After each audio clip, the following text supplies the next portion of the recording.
बिस्मिल्लाहिर्रहमानिर्रहीम।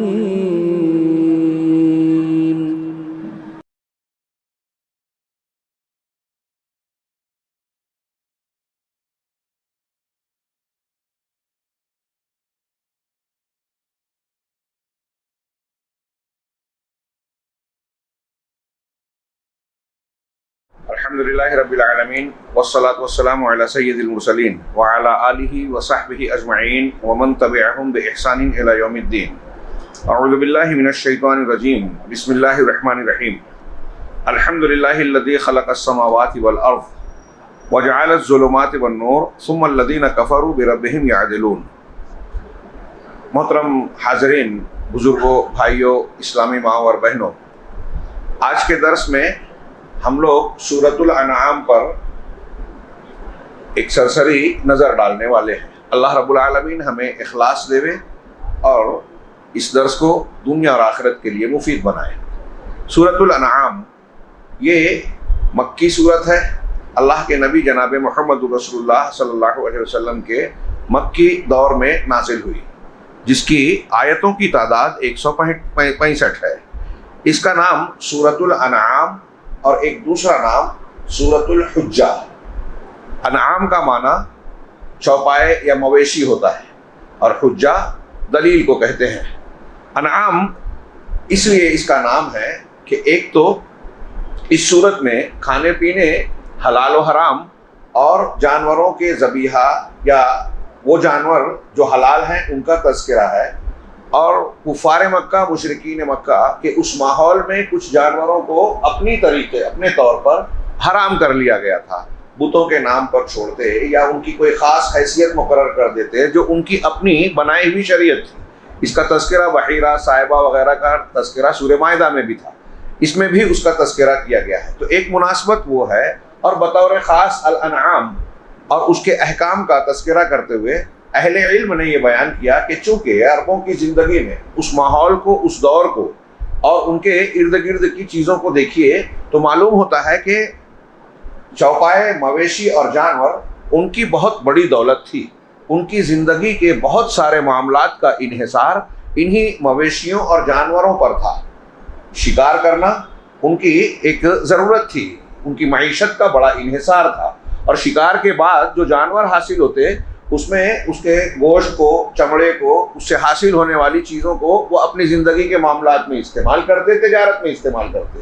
फिर जो सवारी के या खाने पीने के जानवर थे, ऊँट ऊँटनी, गाय बैल, बकरा बकरी, ये सारी चीज़ें दौलत के तौर पर पाल के बतौर तिजारत भी वो इस्तेमाल करते थे। बाज़ जानवरों को बार बारदारी के लिए इस्तेमाल करते, तिजारत करना है तो उन्हीं पर सामान ले जाना, वापस आना, लौटना, लूटने का कारोबार अगर कर रहे हैं, लूट मार का, तो उसमें भी जानवरों, घोड़ों वगैरह का इस्तेमाल होता था। इसी तरीके से सहराई इलाके में ऊँट उनकी एक बड़ी दौलत थी जो सहरा के सफ़र में भी मुफीद होता था। और ऊँट के ताल्लुक से आप जानते हैं कि वो सहरा का या रेगिस्तान का जहाज़ कहा जाता है। उसकी कई खूबियाँ हैं जो दूसरे जानवरों में नहीं है। वो कई दिन बगैर पानी पिए जी सकता है।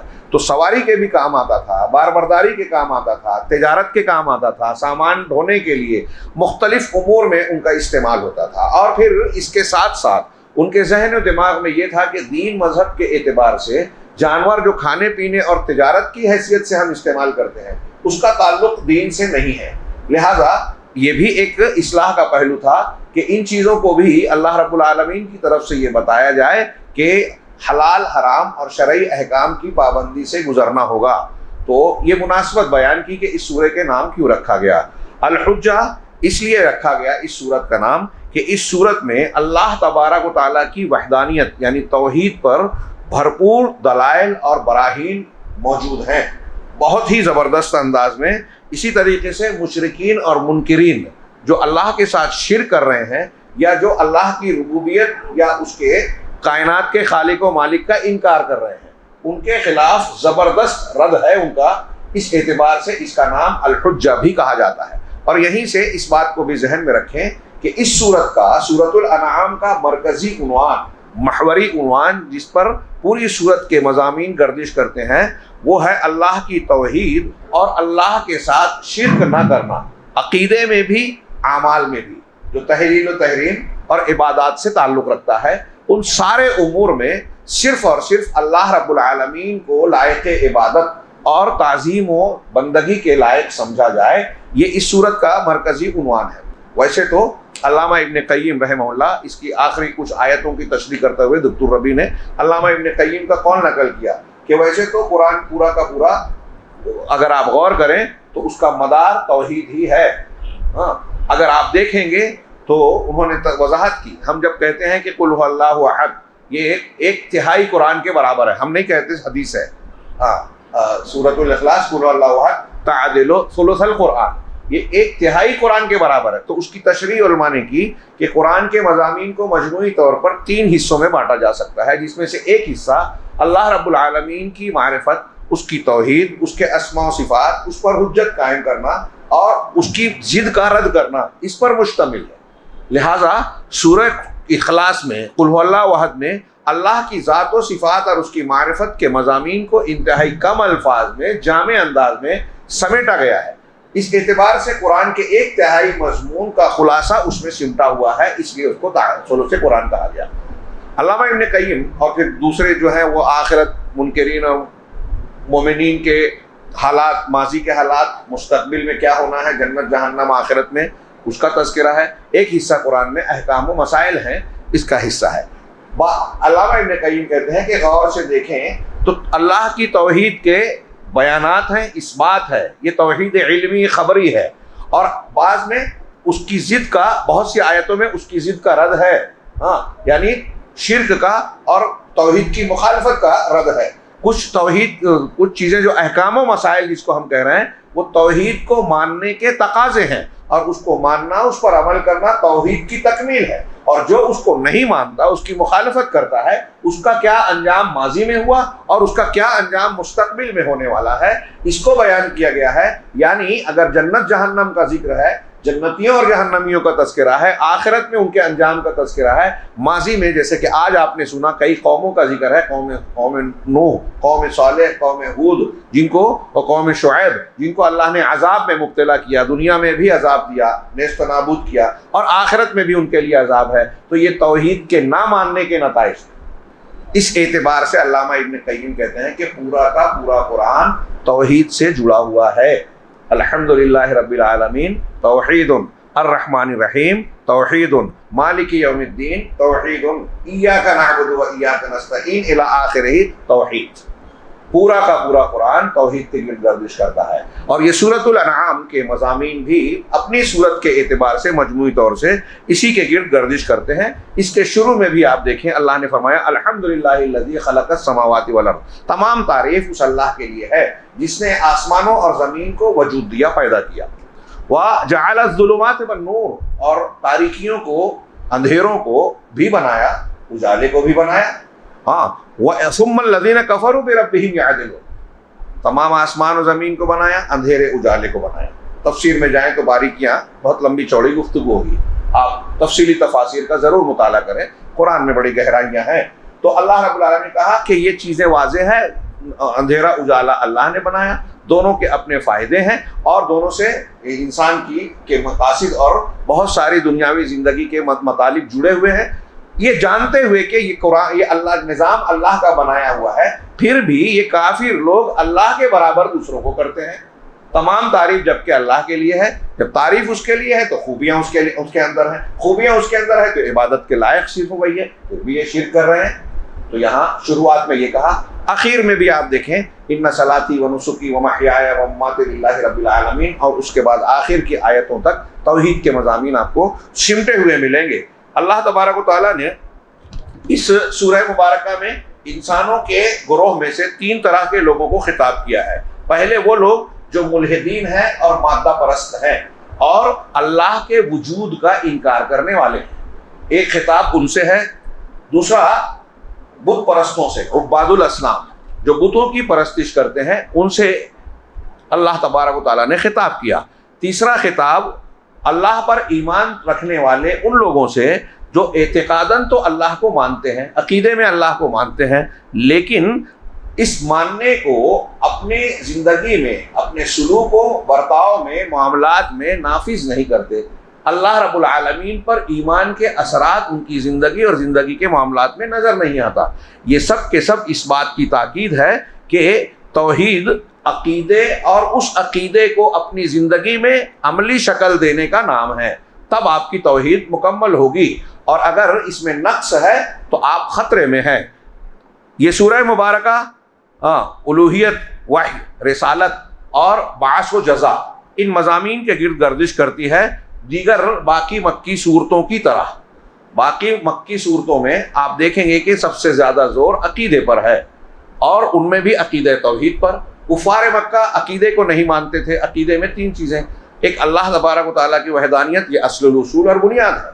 फिर नबी करीम सल्लल्लाहु अलैहि वसल्लम की रिसालत को भी कबूल नहीं कर रहे थे, तो रिसालत का इस बात भी आपको मिलेगा मक्की सूरतों में। तीसरे, आखिरत को भी ये नहीं मानते थे, कहते थे कि ये कैसे हो सकता है कि हम सड़ गल कर मिट्टी बन जाएं और फिर से अल्लाह जिंदा कर दे, पुराने लोगों को फिर से कैसे जिंदा किया जा सकता है। इसकी दलीलें दी अल्लाह तबारक व तआला ने। आज भी जो आपने सूरह पढ़ी नमाजों में, उसमें भी दलीलें थी, इंशाअल्लाह आगे आएगा। ये ज़्यादातर ये जो मज़ामीन मक्की सूरतों में थे, इस सूरत में भी मिलेंगे। लेकिन यहाँ अहले इल्म ने कहा कि इस सूरे में जो तफसील है, आम तौर से मक्की सूरतें आपको मुख्तसर मिलेगी, 30वें पारे की ज़्यादातर मुख्तसर सूरतें आपको मक्की मिलेगी, इल्ला चंद के। ये सूरह अनाम एक मुकम्मल बड़ी सूरत और मक्का में नाज़िल हुई। इसमें कुछ चीज़ें ज़ायद है जो दूसरी मक्की सूरतों से, वो ये कि अल्लाह तबारक व तआला ने मुल्हिदीन को, मुखालिफीन को, मुशरिकीन को जो खिताब किया, तो उनके सामने तफसीली दलीलें रखी तौहीद की, अकीदे की। चुनांचे उनमें 2 उसलूब इख्तियार किया दलीलें। एक तो ये कि तकरीरी उसलूब है, बयान किया गया है कि गौर करो, ये देखो, ये देखो, ये देखो, गौर व फिक्र करोगे तो तुम्हारा दिल, तुम्हारी फितरत खुद कबूल करेगी कि ये काम अल्लाह के अलावा कोई नहीं कर सकता। कायनात की किसी हस्ती का इसमें हिस्सा है ही नहीं। जब बनाने में हिस्सा नहीं है तो इबादत में हिस्सा कैसे बन गया। एक तकरीरी। दूसरा उस्लूब तलकीन, यानी अल्लाह तबारक व तआला ने तलकीन की है, समझाया है कि देखो, गौर करो, आगे आ रहा है। चुनांचे अल्लाह तबारक व तआला के वजूद पर गौर व फिक्र के अंदाज में दलीलें बयान की गई है कि कायनात में और कायनात में मौजूद दीगर मखलूक़ात में आप गौर करें तो अल्लाह तबारक व तआला की कुदरत मुतलका आपको साफ साफ नजर आएगी। एक एक चीज़ कायनात के एक एक जर्रे से लेकर बड़ी से बड़ा वजूद जो आपके इल्म में आएगा, उन पर गौर कीजिए कि एक चीज़ है, सिंपल बात, ये मेरे सर पर एक मामूली सी टोपी है, मेरी जेब में एक मामूली सा कलम है। अगर मैं इसके बारे में कहूँ कि इसे किसी ने बनाया नहीं, खुद से बन गई है, खुद से बन गई है, क्या कोई दुनिया का मामूली अकल वाला भी इसे कबूल करेगा? कोई दुनिया का मामूली अकल वाला भी मानेगा? रुबूबियत की दलील, कायनात का रब है, मालिक है, खालिक है, सिंपल बात। दुनिया में उससे बड़ा बेवकूफ़ कोई है ही नहीं जो इस कायनात के बनाने वाले का इनकार करे। अल्लाह तबारक व तआला ने कुरान में बार बार कहा, अफिल्लाहि शक्कुन, कालत लहुम रुसुलुहुम, अंबिया ने, रसूलों ने अपनी उम्मतों से कहा, अफिल्लाहि शक्कुन, ये सूरह इब्राहिम की आयत है, अफिल्लाहि शक्कुन फातिरिस समावाति वल अर्ज़, क्या अल्लाह के बारे में तुमको शक है जो आसमान ज़मीन का पैदा करने वाला है? फिरौन ने कहा रब्बुल आलमीन है, मूसा रब्बुल आलमीन क्या है? सूरह शुआरा में लेके कहा, अरे रब्बुल आलमीन के बारे में पूछ रहे हो, आसमानों और जमीन का परवरदिगार, इनके दरमियान की चीजों का परवरदिगार अगर तुम यकीन रखते हो, किसने बनाया? तुमने, किसी तुम्हारे वालिदैन ने, किसने बनाया? ये आसमान जमीन है तो ये कह रहे हैं कि इनका बनाने वाला है, और इनका बनाने वाला कौन हो सकता है? दुनिया में जिन जिन लोगों को अल्लाह के सिवा पूजा जाता है, कुरान ने कहा कि वो एक मक्खी पैदा नहीं कर सकते। जब मक्खी नहीं बना सकते तो आसमान जमीन, पेड़ पौधे, इंसान, जिन्नात, चरिंद परिंद, इतने जानवर, इतनी चीजें, और उनमें हिकमतें, उसमें कुदरत अल्लाह की, छोटे से छोटे वजूद में एक मच्छर, एक छोटा सा कीड़ा देखिए, वो भी अपनी ग़िज़ा हासिल करता है, उसके अंदर भी एक किस्म का शऊर है, अपनी जिंदगी जीने का सलीका है, तरीका है। क्या ये सब कुछ बगैर किसी हिकमत वाले, कुदरत वाले के बन सकता है? खुद से कोई बन सकता है? एक मुनाजरा याद आया, आपने सुना होगा, कुछ लोग इमाम हनीफा का कहते हैं, कुछ लोग किसी और के नाम से कहते हैं, कि एक साहब कह रहे थे कि कायनात का कोई खालिक मालिक है ही नहीं, जैसे यहाँ कहा मुल्हिदीन की बात, इनकार करने वाले। तो उनका मुनाजरा ठहरा बादशाह के दरबार में। अब वक्त मुकर्रर हुआ, दीन वक्त मुकर्रर हो गया, लोग जमा हो गए। जो आलिम थे, इमाम थे, वो वक्त पर नहीं पहुंचे। बड़ा इंतजार, शदीद इंतजार, अब नहीं आए, तब नहीं आए, काफ़ी देर जब हो गई, बादशाह को भी गुस्सा आया और बिलाखिर फरीक मुखालिफ की बात मांगे, कहा कि ठीक है मजलिस उठाते हैं। और उस वक्त ही जैसे उठने लगे वो इमाम साहब जो है दरबार में दाखिल हुए। उनको देखते ही बादशाह सलामत जो है वो पहले बिगड़ गए कि ये आपका तरीका है, ये आपका ढंग है कि इतनी ताखीर से पहुंच रहे हैं।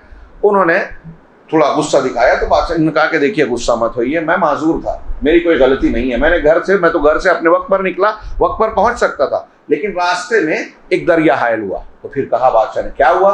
कहा मैं दरिया के किनारे पहुंचा, उस पार से इस पार आना था, लेकिन वहां ना कोई कश्ती थी, ना कोई जरिया था, ना कोई मल्लाह, ना कोई आदमी। मैं बहुत परेशान हुआ, खड़ा रहा, कोई नहीं आया। कहा फिर क्या हुआ? कहा अचानक जहां मैं खड़ा हुआ था वहां एक दरख्त तो उगा, बड़ा हो गया, और बड़ा होने के बाद उसके जो दरख्त के जो तने हैं वो कट गए, छिल गए, और वो आपस में जुड़ के कश्ती बन गए। कश्ती बन के पानी में आए, मैं उसमें सवार हुआ, उस कश्ती ने मुझे इस पार छोड़ा, तब मैं पहुंचा हूं।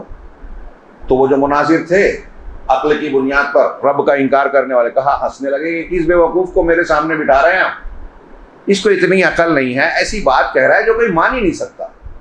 तो इन्होंने आलिम ने कहा, इमाम ने कहा कि अरे क्यों नहीं मान सकते?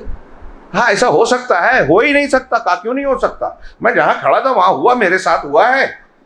कहा खुद से दरख्त यकायक पैदा हो जाए और फिर उसके बाद खुद से कट जाए बगैर काटने वाले के, हो ही नहीं सकता। फिर जुड़ जाए, फिर कश्ती की शक्ल इख्तियार करे, फिर खुद ब खुद पानी में आ जाए, पानी के बाद खुद से बगैर चलाने वाले के मल्ला के उस तरफ से इस तरफ आ जाए, ये नहीं हो सकता। तो इमाम साहब ने कहा कि आप तो मुनाजरा हार गए। अरे कहा ये और बेवकूफ़ी की बात, अभी जो चीज़ शुरू ही नहीं हुई वो ख़त्म कैसे हुई? कहा साहब आप मुनाजरा हार गए, आप एक कश्ती के बारे में ये मानने को तैयार नहीं है, मुझे बेवकूफ़ कह रहे हैं कि खुद से कश्ती बन गई, आ गई, चल गई। ये नहीं हो सकता। जब कश्ती नहीं चल सकती तो ये कायनात कैसे चल सकती है? कश्ती नहीं बन सकती तो ये कायनात कैसे बन सकती है? ये आसमान ज़मीन कैसे बन सकती है बगैर बनाने वाले? इससे बड़ी बेवकूफ़ी की बात तो कोई हो ही नहीं सकती कि कोई ये कहे कि ये सब कुछ बगैर बनाने वाले के वजूद में आ गया।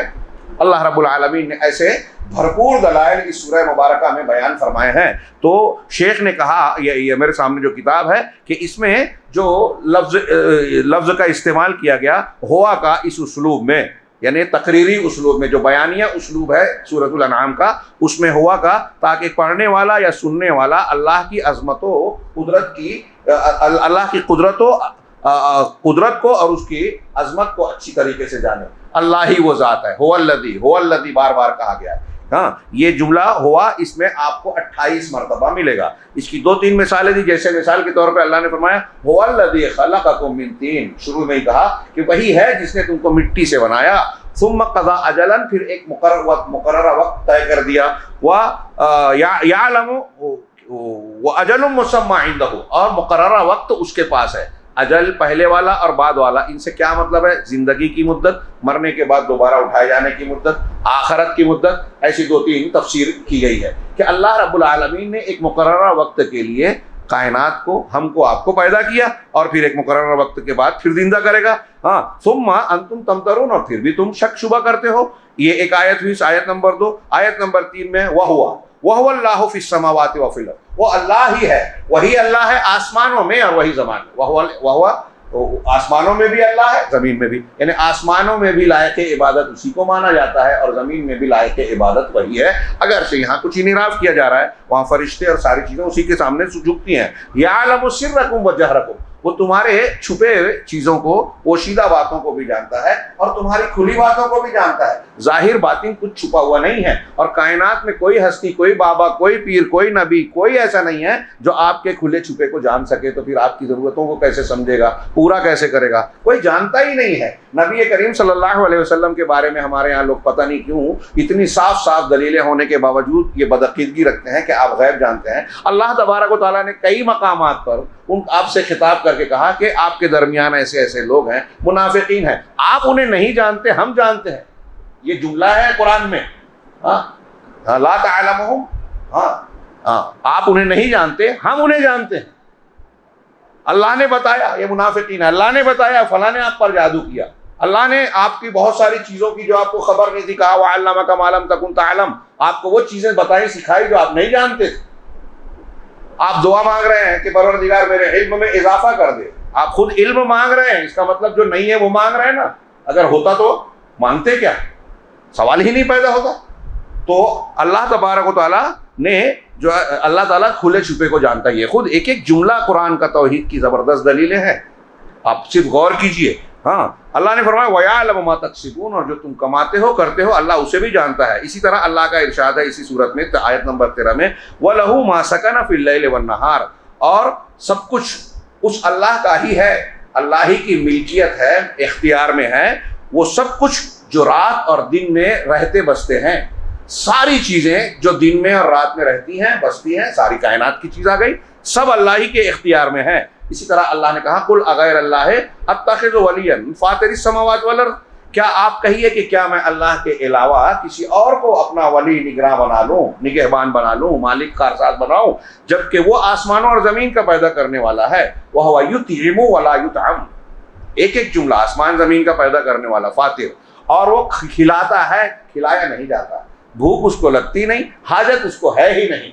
कायनात की कोई हस्ती इंसानों में, चाहे वो अंबिया हो, वो भूख से खाली नहीं थे, खाना खाते थे।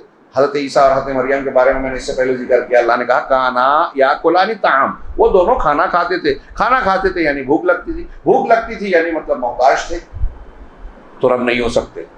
रब्बुल आलमीन खिलाता है सारी कायनात को, सिर्फ हमको नहीं, सिर्फ हमको नहीं, पूरी कायनात को। दुनिया के किसी एक जानवर को आप और हम एक दिन कोई भी दुनिया का बड़े से बड़ा बादशाह नहीं खिला पाएगा। कितने दिन खिला पाएगा? तो थोड़ी देर के लिए आप सोचिए कि कहाँ किसको कैसे कैसे रिस्क मिलता है। पानी में जानवरों को, वो कीड़े जो मिट्टी के अंदर रहते हैं, वो परिंदे चरिंदे जो दरख्तों के अंदर, छालों में, जड़ों में, हमारे जिस्म के अंदर रहते हैं। हाँ, वो क्या है, रेड सेल्स और वाइट सेल्स, खुफी ज़र्रात, सुर्ख ज़र्रात, और उसमें क्या क्या प्रोटीन्स हैं, उसमें जो है कुछ जीने वाली चीज़ें रहती हैं। कैसे जीती, हर एक को हर जगह हिस्सा देगा रब्बुल आलमीन। अगर हम गौर करेंगे ना, क़यामत से आज तक हर शख्स को जो जहाँ जिंदा है सबको रोजी का इंतजाम करके दिया। जहाँ जिसको पैदा किया, हमारी स्कूलों में पढ़ाते हैं कि साइंसी वजह क्या है, जोग्राफियाई वजह क्या है, फला जानवर के जिस्म पर लंबे बाल क्यों होते हैं, फला की ज़बान लंबी क्यों होती है, उसके पंजे ऐसे क्यों होते हैं, उसका फला ये इसलिए कि उसको शिकार करने में आसानी हो। तो क्या उस शेर को, उस गिरगिट को ये पता था कि मुझे मक्खी को पकड़ने के लिए मुझे ऐसी चिपचिपी और लंबी ज़बान चाहिए? तो उसने अपनी ज़बान डिज़ाइन की और खुद बना लिया। अपनी गिरगिट ने अपनी ज़बान खुद डिज़ाइन की, दरिंदों ने अपने नाखून और अपने दांत खुद डिज़ाइन किए। हमने अपने आप को पैदा करने से पहले अपनी शक्ल सूरत खुद डिजाइन की, बनाया। किसने बनाया? बर्फ के इलाके में रहने वालों को बहुत सर्दी में जीने के लिए गर्मी की जरूरत है, उनके बदन पर बड़े बड़े बाल होने चाहिए। साइंसी वजह, जोग्राफियाई वजह से ज्यादा अहम है कुदरती वजह, तौहीदी वजह, हाँ, इल्मी वजह, और वो वजह है अल्लाह रब्बुल आलमीन की कुदरत कामिला, उसकी रुबूबियत। हाँ, उसकी रुबूबियत सारी कायनात को पाल रही है। और ये दुनिया का कोई भी इंसान, चाहे पढ़ा लिखा हो, जाहिल हो, खेत में काम कर रहा हो, जंगल बयाबान में रहता हो, वो अपनी खुली आंखों से देख रहा है, महसूस कर रहा है, बरत रहा है, खुद गुजर रहा है कि मैंने खुद पैदा अपने आप को नहीं किया, मैंने खुद अपने माँ बाप को सेलेक्ट नहीं किया, मैंने अपने बच्चों को सेलेक्ट नहीं किया। बच्चा माँ के पेट में पैदा हो रहा है, वो मेरी कुदरत नहीं है, कुदरती एक प्रोसीजर हम कर रहे हैं। किसी को औलाद मिलती है, किसी को नहीं मिलती है। जब इस्तिक़रार हमल होता है, आज की आयत है सूरह आराफ की पढ़ी गई, उसमें है कि बंदा दुआ करता है कि परवरदिगार मेरे बीवी के पेट में जो बच्चा पड़ रहा है वो अच्छा हो, साले हो, ठीक ठाक हो, तंदुरुस्त हो, और दुआ करता है कि अगर हुआ तो मैं शुक्रगुजार बनूंगा। लेकिन जब औलाद मिलती है तो फला बाबा और फला की तरफ जाता है, दूसरों की तरफ निस्बत करता है। तो ये तौहीद की दलीलें इसमें भरपूर है कि वो खिलाता है, खिलाया नहीं जाता। आप कह दें कुल इन्नी उमिरतु अन अकूना अव्वल मन अस्लमा वला तकूनन्ना मिनल मुशरिकीन, आप कह दीजिए कि मुझे इस बात का हुक्म दिया गया है कि मैं वो पहला शख्स बन जाऊं जो ताबेदारी इख्तियार करता है। अस्लमा, इस्लाम इख्तियार किया, मुसलमान बन गया, झुक गया, जो पहला मानने वाला है मैं हो जाऊं। अल्लाह के नबी सल्लल्लाहु अलैहि वसल्लम को कहा गया कि आप नबी हैं, लोगों को सिखा रहे हैं, तो सबसे पहले आप माने, मुझे इसका हुक्म दिया गया। वला तकूनन्ना मिनल मुशरिकीन, ताकीद के साथ है, और हरगिज मुशरिकीन में से ना हो जाएं। नबी को कहा जा रहा है, और नबी पूरी उम्मत के लिए उसवा है, तो इनडायरेक्टली पूरी उम्मत को कहा जा रहा है, क्योंकि उसवा की बात को हमको मानना है। तो हमें सबसे ज्यादा इस बात का लिहाज इस दुनिया की जिंदगी में रखना है। खाए कमाए कुछ भी, वो सब यानी मतलब दुनिया की ज़िंदगी किसी भी मेयार की गुजरे, सबसे ज़्यादा जिस चीज़ पर तवज्जो देना चाहिए, चौकन्ना और खुली आंख रखना चाहिए, वो इस बात में कि कहीं से हमारे अकीदे में, हमारे अमल में, हमारी बातों में शिर्क ना जाए। सबसे ज़्यादा ख़तरनाक चीज़ है। अल्लाह ताला ने अपने नबी से कहा, एक और आयत इन्होंने पेश की, वइन यमसस्कल्लाहु बिज़ुर्रिन फला काशिफ़ लहु इल्ला हु, अगर अल्लाह आपको कोई नुकसान ज़ुर्र पहुँचाता है तो फिर उसे अल्लाह के सिवा कोई हटाने वाला नहीं है। जो औलिया सालिहीन हैं, जिनको आप लोग ये समझ लेते हैं कि ये शिफा दे सकते हैं या दिला सकते हैं, ये शिर्क अकबर होगा। जो ज़रिया हैं जैसे डॉक्टर, तबीब, हकीम, इलाज मुआलजा करने वाले, ये सबब हैं, ये सबब भी सबब है। अगर अल्लाह ना चाहे तो असबाब बेकार है, लुकमान हकीम का नुस्खा बेकार है। और कुछ ऐसी चीज़ें हैं जिसको सबब नहीं बनाया अल्लाह ने, लोग सबब मान लेते हैं। टोना टोटका, जादू टोना, फूंक झाड़, रुकिया में कुछ जायज़ है, कुछ नाजायज़ है। आज हमारे यहाँ कुछ लोग जायज़ वाले के साथ नाजायज़ वाला जोड़ते हैं, और कोई कुछ भी करता है वो यही कहता है कि मैं कुरान हदीस के ही साथ की रोशनी में करता हूँ। हाँ, वो जो भी करता है, खींचतान के असर के बाद थोड़ा सा तस्करा मैंने किया कि कोई कुछ भी करता है वो कुरान हदीस के मुखालिफ नहीं रहता, कुरान हदीस को खींचतान के अपने मुआफिक कर लेता है। तो मैंने कहा कि कुछ लोग कहते हैं कि कुरान हदीस के खिलाफ मैं नहीं करता, तो मैंने कहा जुमला सही कीजिए, कुरान हदीस आपके खिलाफ हो नहीं पाते, आप कुछ भी करते हैं कुरान हदीस के हिसाब से ही रहता है। ये बहुत अहम बात है, और आज हमारे दरमियान में अगर इस किस्म की बातें चौकन्ना रहना चाहिए। ख़ास तौर से माएँ बहनें, ख़वातीन इस सिलसिले में जल्दी फिसल जाती हैं। हाँ, बिल्कुल इल्तिज़ाम कीजिए कि जो कुछ नबी सल्लल्लाहु अलैहि वसल्लम से साबित है बस हम वही करेंगे, उतना ही करेंगे, जान जाए, माल जाए, कुछ भी जाए, दीन से नहीं हटेंगे। सबसे कीमती दौलत यह है, सब कुछ इसके लिए कुर्बान किया जा सकता है, इसको किसी चीज़ के लिए, यानी दीन को, अकीदे को किसी चीज़ के लिए कुर्बान नहीं किया जा सकता। ये ध्यान रहे। तो अल्लाह कह रहा है कि अगर आपको तकलीफ है ना तो अल्लाह के सिवा, ये अकीदा बना लीजिए। पूरी कायनात में हमको कोई भी तकलीफ हो, सर दर्द, पेट दर्द से लेके बड़े से बड़ी तकलीफ, अल्लाह के सिवा कोई इसका इलाज, इजाला नहीं कर सकता, कोई इसको हटाने वाला नहीं है। ये पुख्तगी से अपने जहन और दिमाग में भी बिठाइए, और बचपन से बच्चों के जहन और दिमाग में भी बिठाइए कि डरना है उसी से, मांगना है उसी से, उम्मीद रखना है उसी से, तवक्कुल करना है उसी पर। कोई जादू टोना टोटका कुछ भी कर लेवे, अगर अल्लाह ना चाहे तो पूरी कायनात बाल नहीं उखाड़ सकती मिलकर, और अगर अल्लाह चाहे तो फिर चूंटी भी हमारे लिए खतरा है, अगर अल्लाह की मर्जी हो। क्या है, वइन यमसस्कल्लाहु बिज़ुर्रिन फला काशिफ़ लहु इल्ला हु वइन यमसस्का बिखैरिन, और अगर अल्लाह तुम्हें खैर पहुँचाए, खैर तुमको पहुँचाए, तो फहुव अला कुल्लि शैइन क़दीर, वो हर चीज़ पर कादिर है। हाँ, वो असबाब भी उसी ने बनाए, अगर वो चाहता है तो असबाब को भी फेल कर देता है। जब चाहा तो उसने आग की खुसूसियत जलाने वाली है, जब आग को हुक्म दिया तो इब्राहिम के लिए वो ठंडी और सलामती वाली बन गई, सबब जलाने का ख़त्म हो गया। हाँ, इसी तरीके से ये चंद मिसालें देने के बाद 18 आयत नंबर 18, 19 और फिर मुख्तलिफ आयतें, 22 आयतों का नंबर दिया इन्होंने कि इनमें आप देख सकते हैं कि इस तरीके से अल्लाह तबारक व तआला ने 28 मकामात पर अल्लाह की तौहीद की दलील, कि अल्लाह ऐसा है, अल्लाह ही वो है जो ये करता है, ये तौहीद की दलीलें हैं। इसमें ये उसलूब तकरीर है, बयानिया अंदाज, और दूसरा उसलूब तलकीन, कि अल्लाह के रसूल सल्लल्लाहु अलैहि वसल्लम हुज्जत की तलकीन, अल्लाह के रसूल सल्लल्लाहु अलैहि वसल्लम को तालीम दी गई कि आप लोगों को हुज्जत की तलकीन करें, ताकि जो लोग मुखालिफ हैं तौहीद के साथ, अल्लाह के साथ, अल्लाह का हक किसी और को देते हैं, शिर्क करते हैं, कुफ्र करते हैं, इनकार करते हैं, तो उनके सामने, मुखालिफीन के सामने, खसम के सामने दलील और हुज्जत पेश कर सकें। व बिमा अन्नहा मिन इंदिल्लाह, और चूँकि ये अल्लाह के पास से है, अल्लाह की पेश की हुई, बयान की हुई दलीलें हैं, लिहाजा कोई भी मुखालिफ आदमी अगर उसके सामने ये दलीलें सही अंदाज में पेश की जाएं तो इससे बच नहीं सकता, दामन बचा नहीं सकता, इसको गलत साबित नहीं कर सकता।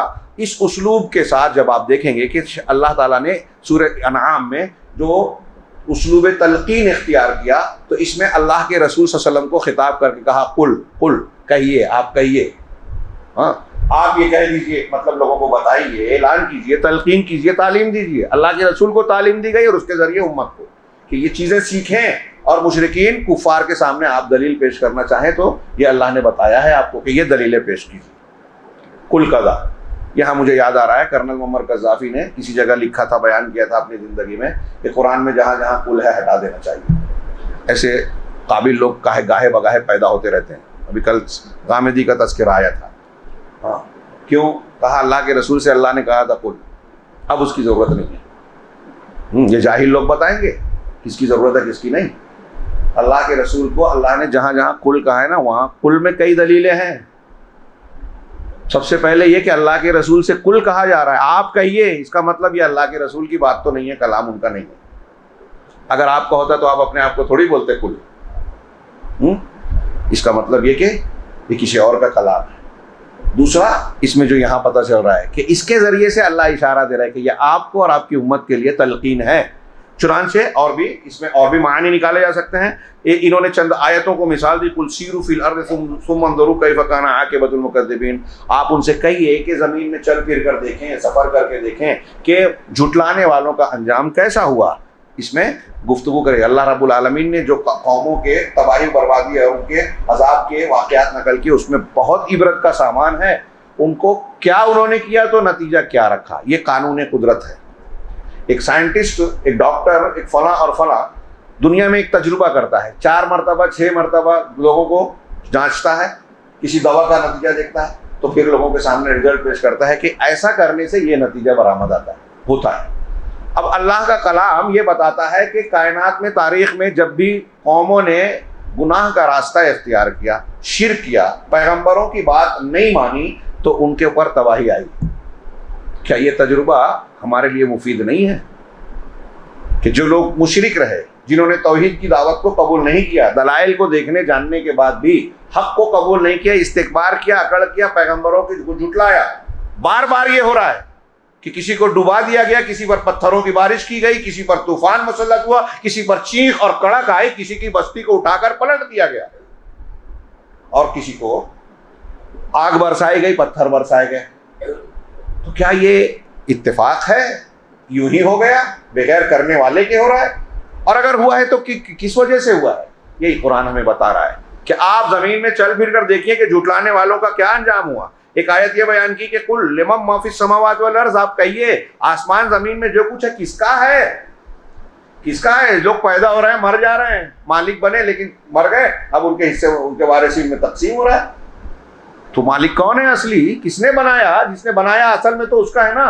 हमको कुछ चीज कुछ दिन के लिए मिलती है, इस्तेमाल करते हैं, घर में रहते हैं, प्रॉपर्टी बनाते हैं, उसके बाद मर गए, खत्म। हकीकत में आसमान और जमीन, ये कायनात, पेड़ पौधे, दुनिया की कितनी कितनी चीजें, कितने जानवर, परिंदे, और फिर समंदर की मखलूकात, मसनूआ चीजें, और दुनिया की बहुत सी चीजें जो हम जानते हैं, बहुत सी नहीं जानते, किसका है ये? अल्लाह उनसे कह रहा है, पूछो, आप गौर कीजिए, तलकीन कीजिए। कुल लिल्लाह, तो आप फिर बताइए उनको कि ये सब कुछ अल्लाह का ही है। कतब अला नफ्सिही रहमा, उसने अपने ऊपर रहमत को लिख रखा है, फर्ज कर रखा है, यानी उसकी रहमत है जो तुम्हें पाल रही है, पालने के साथ तुमको ढील दे रही है, मौका दे रही है, बार बार कह रही है कि देखो, सीखो, समझ लो, हक को कबूल कर लो, अल्लाह माफ कर देगा। ये रहमत है उसकी जो हमको मौके भी दे रही है। लयजमअन्नकुम इला यौमिल क़ियामह ला रैब फीह, ये ढील दे रहा है, लेकिन ये ढील का एक इंतहा है, मौत आएगी और उसके बाद कयामत के दिन तुमको जरूर ब जरूर इकट्ठा करेगा, जिसमें कोई शक शुबा नहीं है। अल्लज़ीना खसिरू अनफुसहुम, जिन्होंने अपने नफ्सों को नुकसान में डाला। हकीकत में ये कौन लोग हैं? फहुम ला युमिनून, तो फिर ये नुकसान में डालने वाले वो लोग हैं जो ईमान नहीं रखते। गरीब आदमी दुनियावी एतबार से कोई घाटा नुकसान उठा लिया, असली घाटे वाला वो नहीं है। असली घाटा उसका है जो ईमान से महरूम है, ईमान की तौफीक उसको नहीं मिल रही है। एक आयत में ये कहा, कुल अगैर अल्लाह अत्तखिज़ु वलिय्यन फातिरिस समावाति वल अर्ज़ व हुवा युत'iमु व ला युत'म। ये अभी हमने पढ़ी वही आयत को दोहराया है। कुल इन्नी अखाफ़ु इन असैतु रब्बी अज़ाब यौमिन अज़ीम, आप उनसे कहिए कि अगर मैंने अपने परवरदिगार की नाफरमानी की तो मुझे भी यौम अज़ीम के दिन के अजाब का डर है। कुल अय्यु शैइन अकबर शहादा, इस तरह और भी कुल कुल कह के आयतें हैं। यहाँ इन्होंने ये एक और आयत नकल करने के बाद 30 आयतों के नंबरात दिए हैं जिसमें ये जिक्र किया गया है।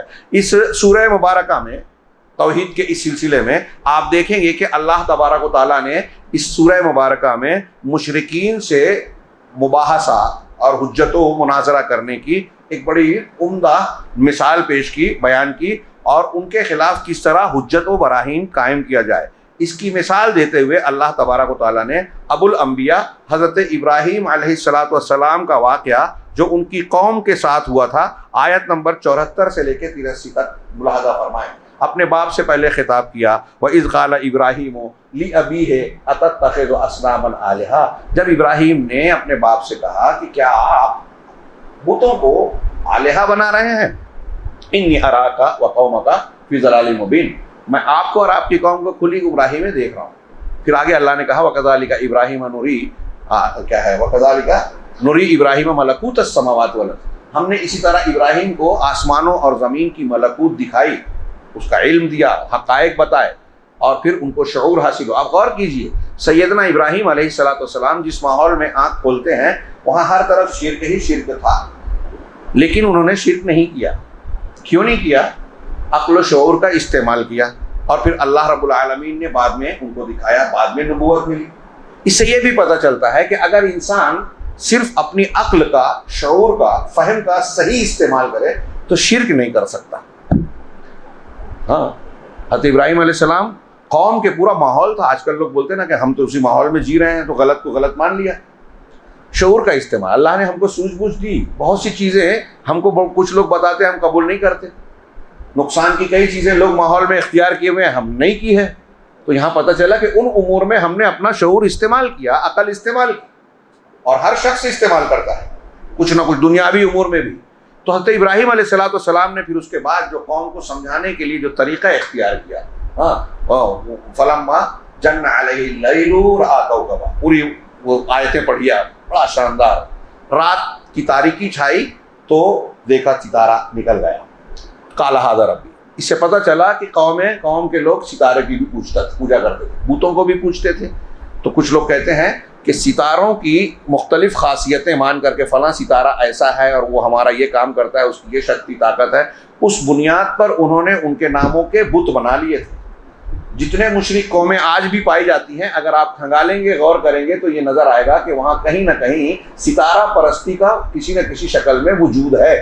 फिरौनी लोग सब सूरज को पूजते थे, सबसे बड़ा खुदा मानते थे। हमारे यहाँ मजूसी हैं, आग के पुजारी।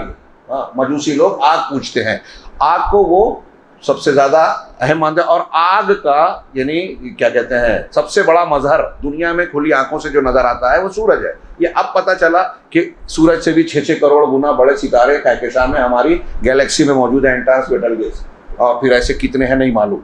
तो ये सूरज को खुली आंख से देखते थे। तो आग का सबसे बड़ा मजहर मानकर ईरानी मज़ाहिब जो आग की परस्तिश करते थे, ज़रतिश्ती मज़ाहिब से निकले हुए, तो उनके बारे में कि वो भी सूरज को सबसे बड़ा देवता मानते हैं।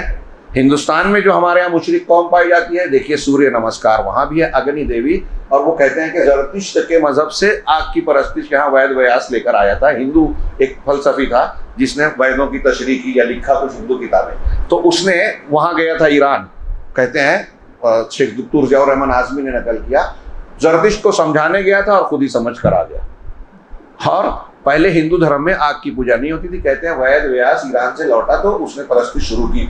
तो अग्नि देवी यहाँ मानी जाती है, उसी का फेरा लेकर जो है मियाँ बीवी की शादी का बंधन बांधा जाता है, उसी का हवन होता है, और वही उनके यहाँ इबादत की एक शक्ल है, पूजा की एक शक्ल है, पूजा अर्चना की।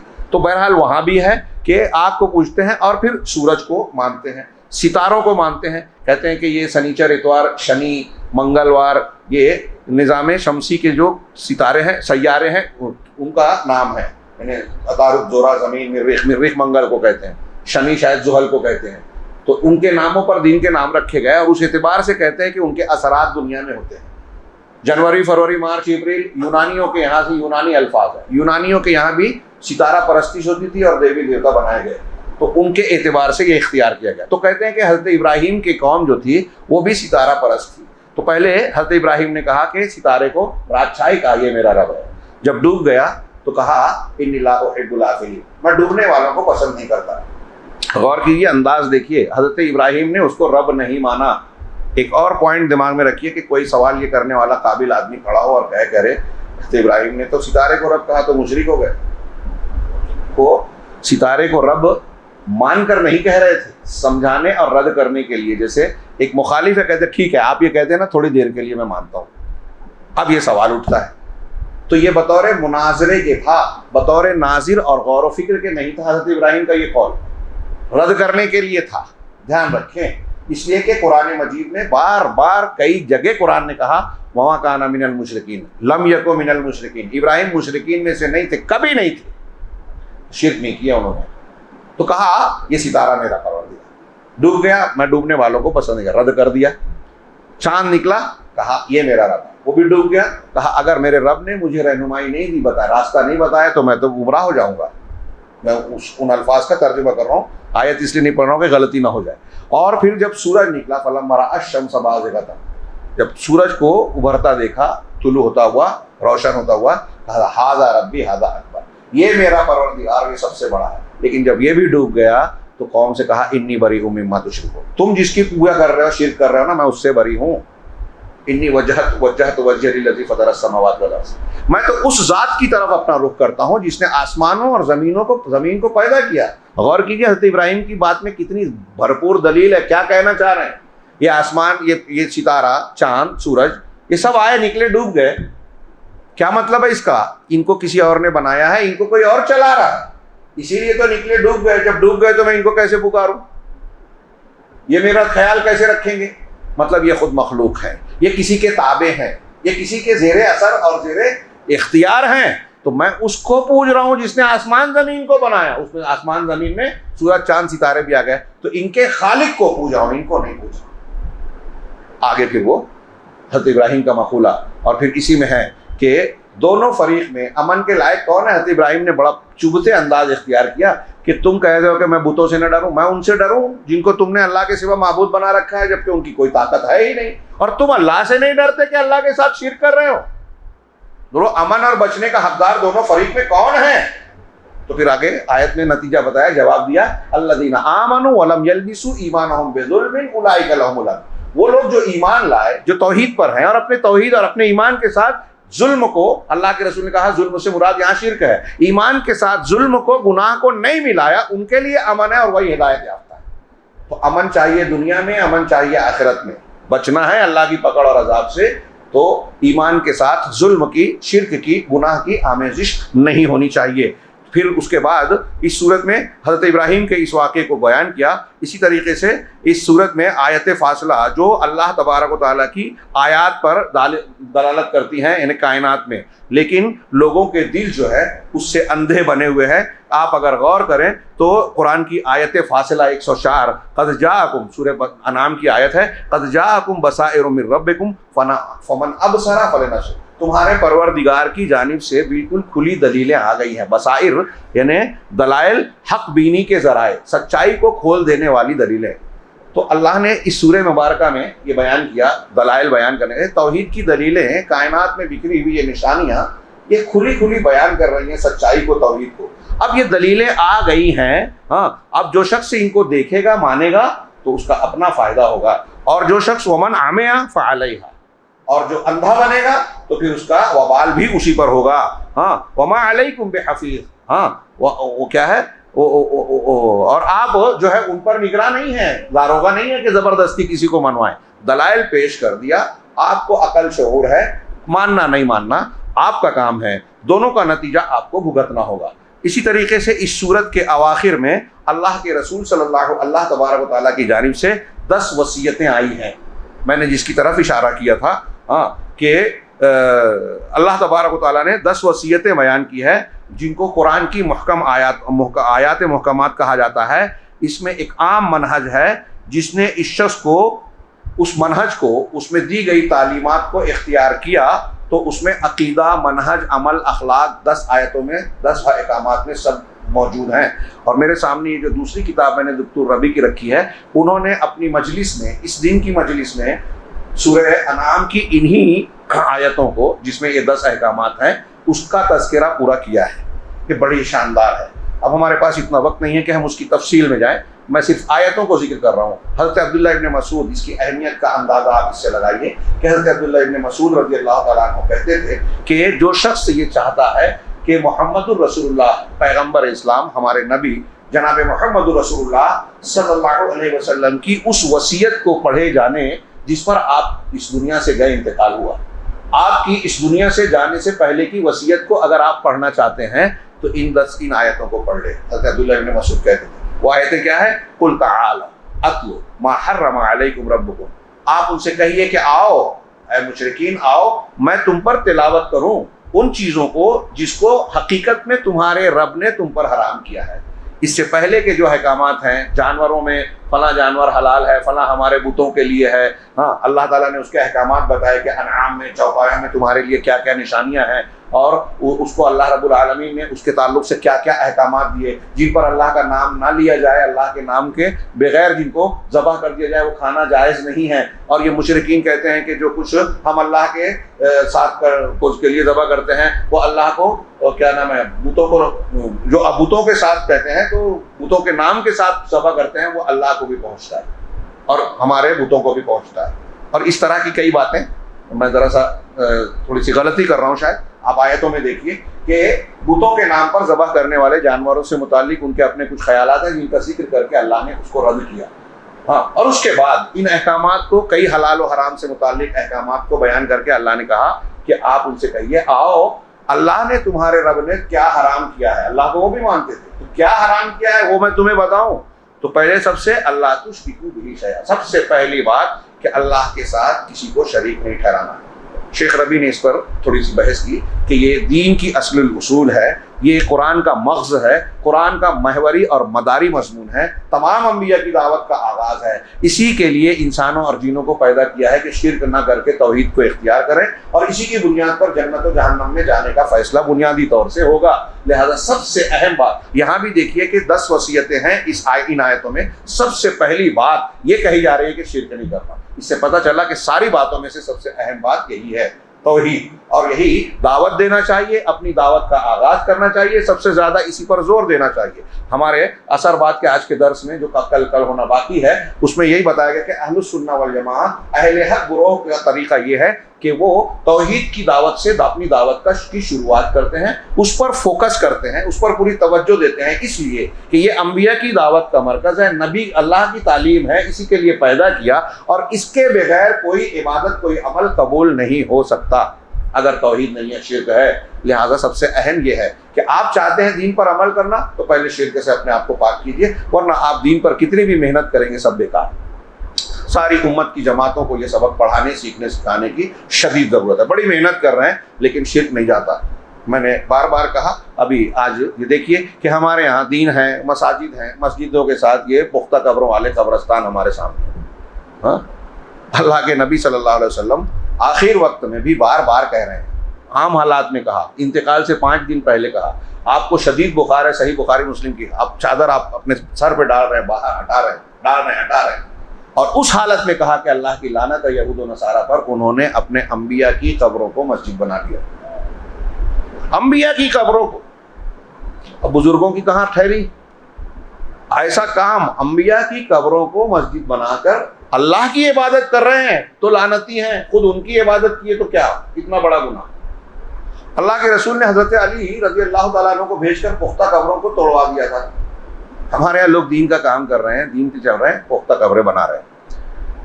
एक सही तो छोड़िए, हमारे बाद उलमा ने चैलेंज किया कि एक ज़ईफ रिवायत बता दीजिए, चारों इमामों में से किसी इमाम का कौल बता दीजिए जो ये कहे कि पुख्ता कब्र बनाना जायज़ है। कौन सा इस्लाम आप मानते हैं? और अगर अभी हम बयान कर रहे हैं तो आप सुनने के बाद कहेंगे अरे ये मौलवी साहब तो इख्तिलाफी बात करते हैं, नाराज़गी हो जाएगी, और ये बिला वजह का बहस छेड़ रहे हैं। बिला वजह की बहस नहीं है, ये चीज़ें जब तक रहेगी मुसलमानों को, कल हमने पढ़ा कि मुसलमानों पर से जिल्लत हट नहीं सकती। ये यूरोप, अमेरिका, इसराइल, हाँ हम दुआ पढ़ रहे हैं रोज़ाना, यहाँ से लेके हरम तक, फ़लस्तीनियों की अल्लाह मदद फरमा, बैतुल मक़दिस की हिफाजत फरमा, बच्चों और मजलूमों की मदद फरमा, जालिम गासिबीन को तबाह कर दे। कबूल होती नज़र आ रही हैं? अगर हम चाहते हैं कि हमारी दुआएं अल्लाह के आसमान चीर कर अल्लाह तक पहुँचे और अल्लाह रब्बुल आलमीन की तरफ से फ़ौरन जवाब हो, तो सबसे पहले तौहीद इख्तियार करना पड़ेगी। तौहीद इख्तियार करने के लिए जिगर चाहिए, दावत देने के लिए हिम्मत चाहिए, और शिर्क के मफासिद को तोड़ना पड़ेगा, हटाना पड़ेगा। आप नहीं कर सकते, ना करें, कम से कम बोले तो, और हम तो बोल सकते हैं, कोई नाराज़ हो, अल्लाह नाराज़ ना हो हमसे। अल्लाह रब्बुल आलमीन ने इसमें सबसे पहला हुक्म यह दिया कि अल्लाह के साथ शिर्क नहीं करना, बुनियाद है दीन की। उसके बाद वबिल वालिदैन इहसाना, और वालिदैन के साथ उसने सलूक करना, वालिदैन के साथ उसने सलूक। एक बड़ा अहम मजमून है, और आज के दौर में, मादा परस्त दौर में, बहुत अहमियत का हामिल हो जाता है। बहुत से इलाकों में पुराने सामान की तरह वालिदैन को भी पुराना सामान समझ के घर के बाहर निकाल दिया जा रहा है। ओल्ड एज होम यूरोप और अमेरिका की चीज़ नहीं रही, अब हिंदुस्तान में भी बन रहा है। बूढ़े माँ बाप को वहाँ फेंक दो कि हमारी ज़िंदगी में रोड़ा ना बने। हाँ, कितनी अफसोस की बात है।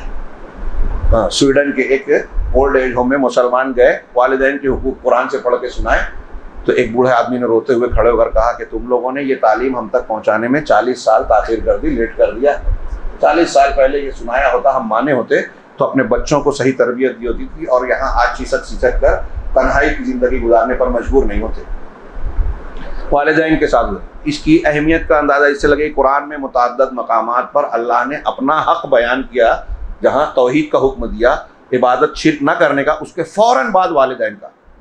इस सिलसिले में कुरानी आयात अहादीस में जो सख्ती बरती गई है, शिद्दत से बयान किया कि वालिदैन का क्या हक़ है, हैरत अंगेज़। और उतनी ही हमारे यहाँ हमारे समाज और मुआशरे में कोताही बरती जाती है। किसी मौके पर इस पर इंशाअल्लाह दुरूस में तफसील बयान करेंगे। फिर तीसरी चीज़, वला तख्तुलू औलादकुम मिन इमलाक, और अपनी औलाद को मुफलिसी से, इमलाक मिन इमलाक, मुफलिसी से या मुफलिसी के डर से।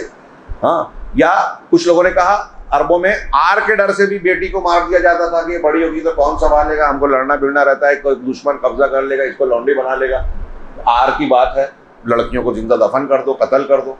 बेटों को मार देते थे फक्र फाके की वजह से। तो मिन इमलाक कहा, सूरह बनी इसराइल में कहा मिन खशियत इमलाक, इमलाक के डर से। तो दोनों माना हो गया कि आपको ये, आप पहले से गरीब हैं तो बेटे को इसलिए मार दे रहे हो कि हम तो खुद खाने पीने के परेशान है, नया एक आदमी बच्चा आ जाएगा तो इसको कहाँ से खिलाएंगे, वो आएगा तो अपनी किस्मत लेके आएगा। अल्लाह कह रहा है आगे कि नहनु नरज़ुकुकुम व इय्याहुम, हम तुमको भी रोजी देते हैं, उनको भी देंगे। हमारे यहाँ लोग फिक्र करते हैं, दुनिया में आबादी इस रेशो से बढ़ रही है, पैदावार इस रेशो से बढ़ रही है, हाँ तो अगर इतने सन में ये इतनी आबादी बढ़ जाएगी, पैदावार कम हो जाएगी तो लोग इतने भूखे रहेंगे, ग़िज़ा नहीं होगी, तो कंट्रोल किया जाए आबादी को। इंतहाई अहमकाना बात किसी पादरी ने बयान किया था और ये पूरी दुनिया में घूम गई। उन मुल्कों में जो ख़त्ते इस्तिवा से करीब है, वहाँ आबादी घनी है। जैसे जैसे दूर होते हैं, यानी शुमाल में या जुनूब में आबादी कम होती है, बर्फीले और ठंडे इलाके में, यूरोप में, तो यूरोप वाले बोलते हैं कि ज़्यादा से ज़्यादा औलाद पैदा करो, आप औलाद पैदा करेंगे तो हम आपको गवर्नमेंट की तरफ से वजीफ़ा देंगे, बच्चों की तालीम की सुविधा देंगे, फला चीज़ देंगे। और हमारे यहाँ बोलते हैं कि कम बच्चे पैदा करो। हाँ, कैसे रहेंगे, कैसे खाएंगे? हर साल दुनिया में कितना अनाज और मार्केट पर कंट्रोल रखने के लिए हज़ारों टन गेहूं, चावल, जौ, पनीर समंदर में डाली जाती है। रिपोर्टें पढ़िए, कहते हैं कि जगह के एतबार से देखें तो ऑस्ट्रेलिया बर्र आज़म में आज भी इतनी जगह है कि एशिया के बर्र आज़म में इस वक्त जितनी आबादी है उतने लोगों को वहाँ बसाया जा सकता है। जो पैदा कर रहा है वो जिम्मा ले रहा है ना, आप क्यों टेंशन ले रहा है? ये आपका काम नहीं है। पैदा अल्लाह ने किया, तो जिस अल्लाह ने पैदा किया तो उसने अगर एक कुत्ते बिल्ली को पैदा किया तो उसको भी उसकी ग़िज़ा दे रहा है, परिंदे को पैदा किया उसको भी दे रहा है, मछलियों को भी दे रहा है। आपको लगता है आपको पैदा करने के बाद पैदा करने वाला आपको कुछ ग़िज़ा नहीं देगा? ये भी इसमें है, नहनु नरज़ुकुकुम व इय्याहुम, तुमको भी देते हैं उनको भी देंगे।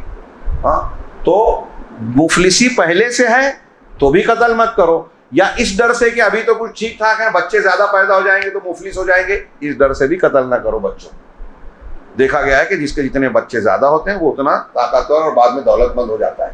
हाँ, नहनु नरज़ुकुकुम व इय्याहुम, हाँ, ये बच्चों को कत्ल करना कई जगहों पर पुराने ज़माने में जाहिलियत और आर की वजह से होता था, आज जो है मादा परस्ती की वजह से बच्चों को कत्ल किया जाता है, हमल ज़ाय किए जाते हैं, बेहयाई की वजह से गुनाह करते हैं, लड़का लड़की नाजायज़ ताल्लुक़ कायम करते हैं, या अपनी खूबसूरती कायम करने के लिए सोचते हैं हमल ना ठहरे तो पेट के बच्चे को ज़ाया करते हैं, मुख्तलिफ वजूहात की बुनियाद पर, और फिर उसके नुकसानात होते हैं। वला तक़रबुल फ़वाहिश मा ज़हरा मिन्हा व मा बतन, और फ़वाहिश, फ़ाहिशा बड़े गुनाह को कहते हैं, और ख़ास तौर से बेहयाई को। ज़िना को भी फ़ाहिशा कहा है कुरान ने, लड़का लड़का लड़की लड़की अपना जिनसी ताल्लुक़ कायम करें उसको भी फ़ाहिशा कहा है। हराम रिश्ता जो अल्लाह ने किया है माँ से, बेटी से, भाई बहन से, अपने बाप की मुतल्लका या बेवा से, ये इसको भी, इससे शादी करना, इसको भी फ़ाहिशा कहा है। तो जितनी बेहयाई के काम हैं उनको इख्तियार करना फ़वाहिश में दाखिल है। तो बेहयाई के कामों से तुम करीब भी ना जाओ, मत करो नहीं कहा अल्लाह ने, करीब भी मत जाओ।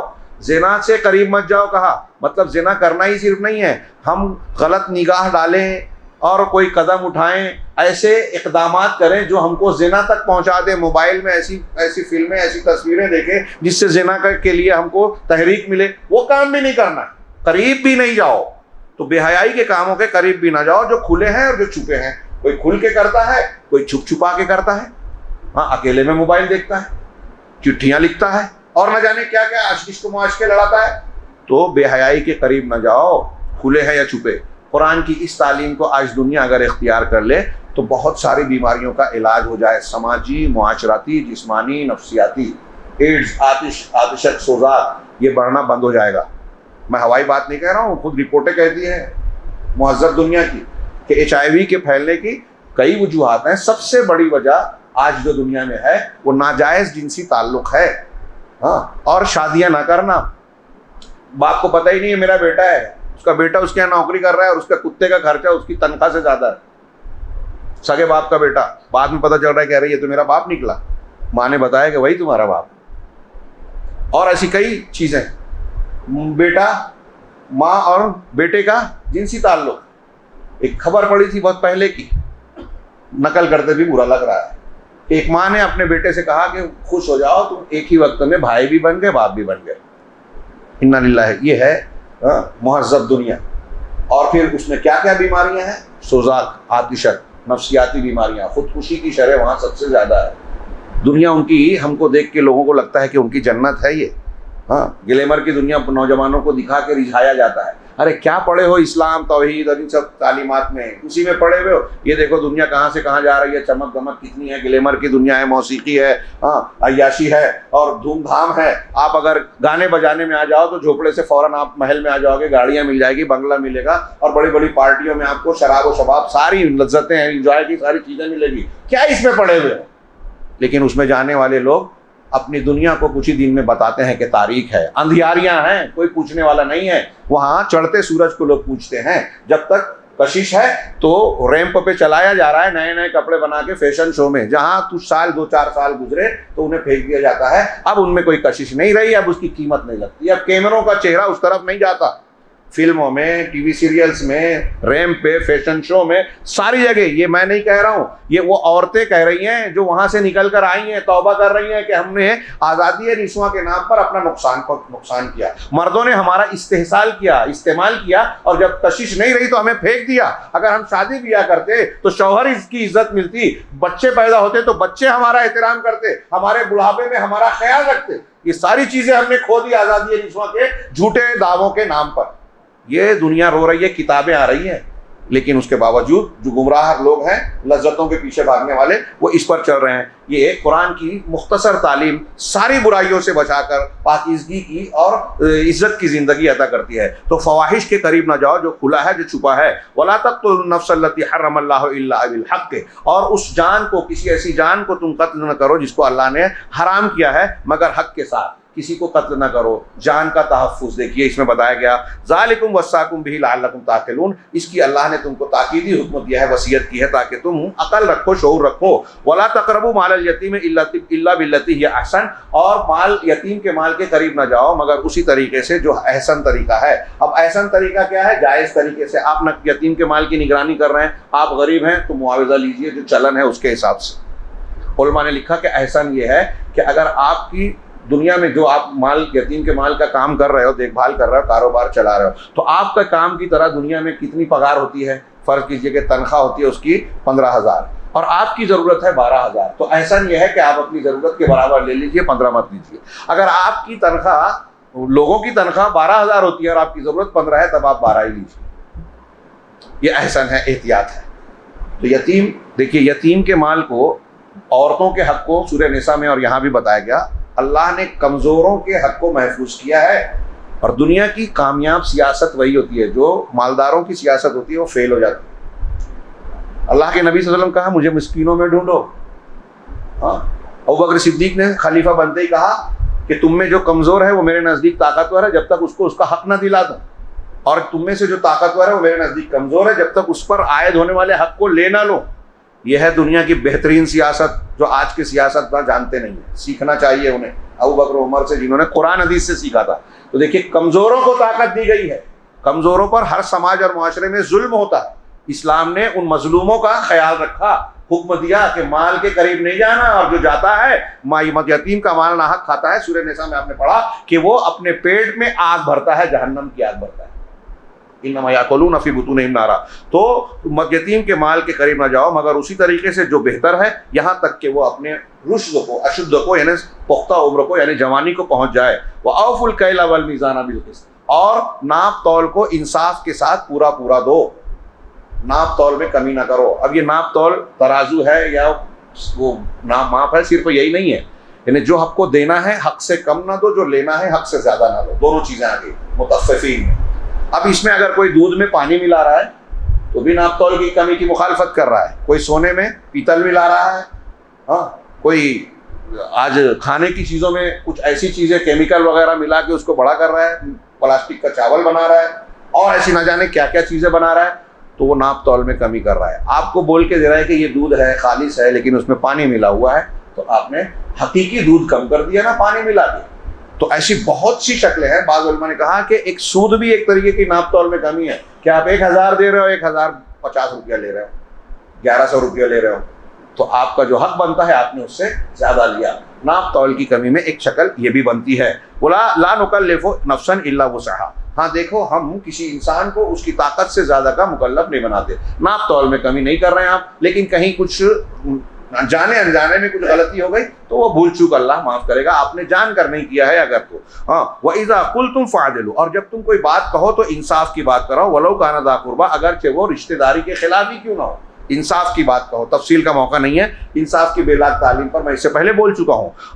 व बिअहदिल्लाहि औफू, और अल्लाह के अहद व पैमान को पूरा करो। जो अल्लाह, आपने अल्लाह को इलाह माना है तो अब उसके अहकामात की पाबंदी करो, या अल्लाह के अहद व पैमान को पूरा करना है। ज़ालिकुम वस्साकुम बिही लअल्लकुम तज़क्करून, ये वो बात है जिसकी अल्लाह ने आपको वसीयत की है ताकि तुम नसीहत हासिल करो। व अन्न हाज़ा सिराती मुस्तक़ीमन फत्तबिऊ, आखिर में जो आयत का आखिरी हिस्सा है इसमें मनहज बताया कि ये मेरा सीधा रास्ता है, तौहीद, रसूल की बात मानना, इन अहकामात को मानना, इसी की इत्तिबा करो। एक रास्ता है, 4 नहीं है, 6 नहीं है, सारे रास्ते सारे फिर के हक पे नहीं है, एक है। अल्लाह ने कहा फत्तबिऊहु, उसी एक की पैरवी कीजिए। वला तत्तबिउस सुबुल, और मुख्तलिफ रास्तों की, अलग अलग फिरकों की पैरवी मत कीजिए। कुरान ने साफ कह दिया, आपको अपने आप को तसल्ली देने के लिए कहता है कि सब सच्चे सब अच्छे, तो वो धोखा दे रहा है अपने आप को, कुरान के खिलाफ बात कर रहा है। और दूसरे रास्तों और मसलकों की इत्तिबा ना करो। वला फतफर्रक़ बिकुम अन सबीली, आप जब जैसे ही दूसरे मसलक पर गए तो अल्लाह के रास्ते से हट गए, यही कह रहा है अल्लाह ताला कि वरना तुम अल्लाह के रास्ते से अलग हो जाओगे, फिरका बन जाओगे। वज़ालिकुम वस्साकुम बिही, अल्लाह का ताकीदी हुक्म है तुमको, अल्लाह ने तुमको ताकीदी हुक्म दिया है, लअल्लकुम तत्तकून, ताकि तुम बच जाओ। अल्लामा डॉक्टर रबी ने इन आयतों की तशरीह करने के बाद आखिर में कहा कि बताइए दुनिया में, आज दुनिया के सामने सिर्फ इन 10 आयतों को आप पेश कीजिए कि इस्लाम की ऐसी जामे, ऐसी ज़बरदस्त तालीमात हैं। आप देखेंगे कि अकीदे और फ़िक्र में, आमाल में, समाज और माशरे में, और मजलूमों को उनका हक देने में, इन आयतों और अहकामात, जो चंद आयतों में 10 अहकामात पर मुश्तमिल है, कैसा ज़बरदस्त असर पड़ेगा। दुनिया छोड़िए, हम मुसलमान अपने समाज और माशरे में इन तालीमात को अगर इख्तियार कर लें तो इंशाअल्लाह अल्लाह तबारक व तआला हमें कामयाबी से हमकनार करेगा। इसके बाद भी अल्लाह तबारक व तआला ने आखिर में ये कहा कि अल्लाह ने तुमको ये सारे दलाइल दिए, तौहीद को इख्तियार करो, नमाज रोज़ा सारी चीज़ें अल्लाह के लिए होनी चाहिए। कुल इन्ना सलाती व नुसुकी व महयाया व ममाती लिल्लाहि रब्बिल आलमीन, आप ये कहो कि मेरी नमाज, मेरी कुर्बानियाँ और मेरा जीना मरना सब अल्लाह के लिए है, इसी का मुझे हुक्म दिया गया है। और फिर आखिर में अल्लाह ने बताया कि तुमको दुनिया में जो खिलाफत दी गई है, आज तुम हो, कल दूसरे थे, और तुम चले जाओगे, फिर अगली नस्ल आएगी। ये खिलाफत तुमको इम्तिहान के लिए दी गई है।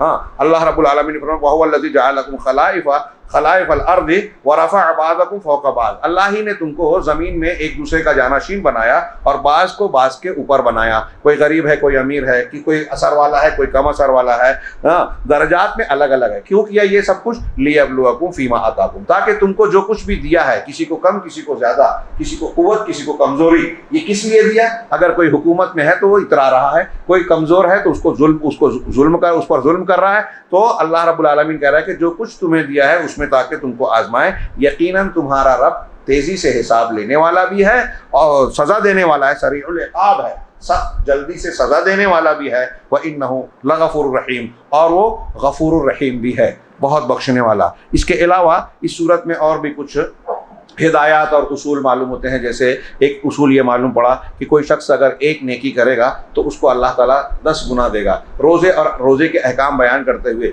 नबी करीम सल्लल्लाहु अलैहि वसल्लम ने भी एक हदीस में बयान किया कि अगर आप एक नेकी करते हो तो इस उम्मत को अल्लाह ने ये एक खुसूसियत दी है कि आपको एक नेकी पर 10 का सवाब मिलेगा। एक नमाज पर 10 नमाज का सवाब, 5 नमाज पर 50 नमाज का सवाब, ये मिनिमम है ये। फिर जिसमें अल्लाह चाहे 70 गुना 700 गुना तक बढ़ाता है और उससे ज़्यादा, और रोज़े का कोई हिसाब नहीं। अल्लामा इब्न कसीर ने कुरान की इन आयतों की तफसीर करते हुए कि एक का 10 देगा कम से कम अल्लाह, तो कहा, एक जुमला नकल किया बास मुफस्सिरीन का कि कितना बदकिस्मत है वो इंसान, अल्लाह हमें उनमें ना करे कि हम एक नेकी करें, इस उम्मत मोहम्मदिया का फ़र्द हो, एक नेकी का 10 अजर मिल रहा है और एक गुनाह का एक ही गुनाह मिल रहा है। अब अल्लाह ताला क़यामत के दिन जब नेकी और बुराई का वज़न करे और एक का एक ज़्यादा वज़नदार हो जाए और एक का 10 हल्का पड़ जाए तो कितना बदकिस्मत हुआ वो। अल्लाह रब्बुल आलमीन हमें कामयाब लोगों में शामिल फरमाए। व आखिरु दावाना अनिल हम्दुलिल्लाहि रब्बिल आलमीन व सल्लल्लाहु अला नबिय्यिना मुहम्मद।